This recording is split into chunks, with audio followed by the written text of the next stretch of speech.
So for our exercise today, I want you to think something about yourself, about the past, or about the circumstances of your life that you have no control over and that is upsetting to you. Most of us have things in our life, either from the past or the present, that are upsetting to us and that we have no control over. And if you look at those, ask yourself, what keeps me from accepting this as it is? What would I feel like if I could accept it? Could I bring compassion to the person or persons involved, including myself, and feel differently about it? Does the anxiety, stress, and energy I expend reliving the past or trying to change things in the present have any positive consequences? So I understand these are somewhat hypothetical, and the idea of accepting very painful experiences from your past are very hard to contemplate early on, depending on how recent your experiences are. So it's not meant to suggest that any of these aspects around acceptance may be easy for you. It's only meant to imagine the idea of moving beyond them and accepting them, of saying, it wasn't personal, it wasn't my fault. This is someone else projecting their own wounds and problems and anger and whatever onto me and hurting me. But it wasn't my fault. And I want to move on. Is that possible for you? And what would that mean for you if you could do that? So, like the other exercise, it's really about considering one or more of the questions, writing down any thoughts you may have. And then if you're in a group or with another person, have a discussion, because these are questions that, again, bring up a lot of interesting ideas for people to share with each other. And we'll get into a review after your discussion's done on the next slide. Thanks. So welcome back to the acceptance exercise discussion. My thoughts are that acceptance becomes possible when we begin to see our suffering with compassion and realize that acceptance is the most loving and healing choice we can make for ourselves. So with the loss of my daughter and the circumstances and how that happened, it was exceptionally difficult to accept. And I struggled with that for some significant amount of time. I would say a year or two is probably the right way to think about it. And I think for me, acceptance came with first the idea that I wanted to help others. And so I had to do the work myself. I had to show it was possible. I had to be able to talk about her without having the emotions overwhelm me.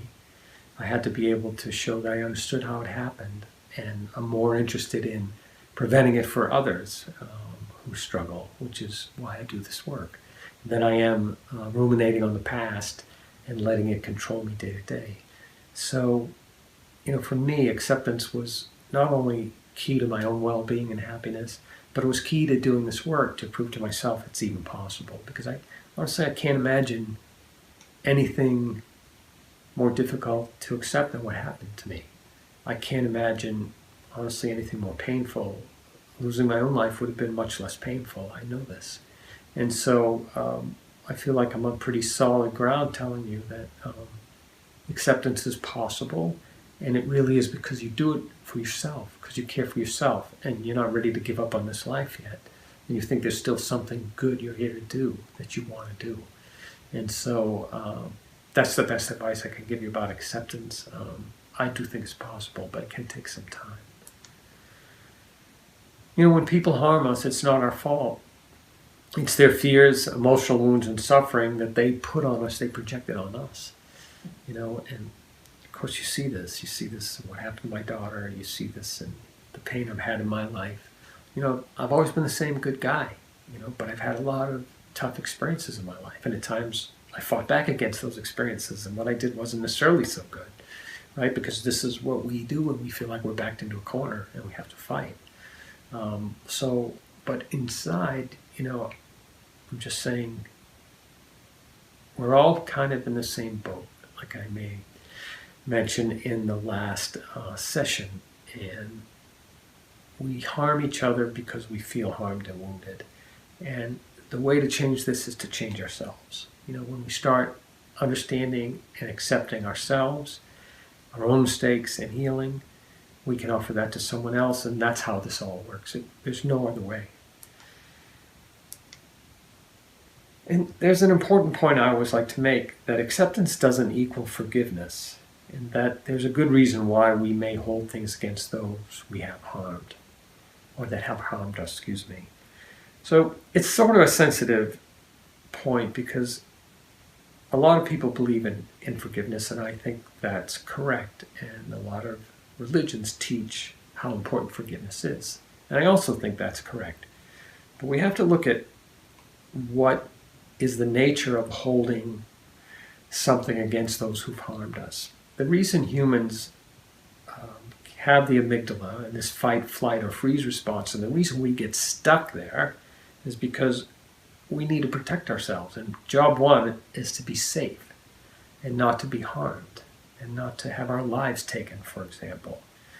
If we forgive someone too soon, we know this is often the case, when we go back in, we get abused again, we get hurt again. And some people that we've had in our group are so committed to trying to develop these loving connections that they continually forgive, go back into relationships where they are continually abused. And for me, this is incorrect. That type of forgiveness, where the person who continues to harm you is not making amends, they're not really sorry, and you're just doing one-way forgiveness as you continue to be hurt, that's really not good for you. And that's really taking your normal human instinct to be angry, to fight back, to not forgive, and ignoring it. So what I try to tell people, especially people who've had abuse as a child and in adult relationships, is please be careful to make sure you're not too forgiving and you're not allowing yourself to be abused and harmed as a regular routine because you think that's what you deserve. Because it's never what you deserve, and it's not what you deserve. And in those cases, your safety is the priority, not forgiving the person who's harming you. And forgiveness is appropriate when someone makes amends and someone sincerely wants to stop harming, especially when these are just one-off cases, not a habit. When it's a habit, I think you really have to question whether forgiveness is the right path.